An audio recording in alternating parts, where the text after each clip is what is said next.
ভাগ্যিস আমি তো যেখানে যাই আমি হয় ক্যামেরা নিতে ভুলে যাই, নাহলে স্ট্যান্ড নিতে ভুলে যাই।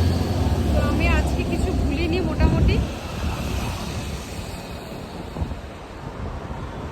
চা খেয়ে ফার্স্ট টাইম, মানে এতদিন আমি গাড়িতে বাসে বা ট্রেনে করে সারা রাত জার্নি করে গেছিলাম। আজ যেখানে যাচ্ছি সেখানে আজকে আমি বাইক চালিয়ে যাচ্ছি, নিজের বাইক।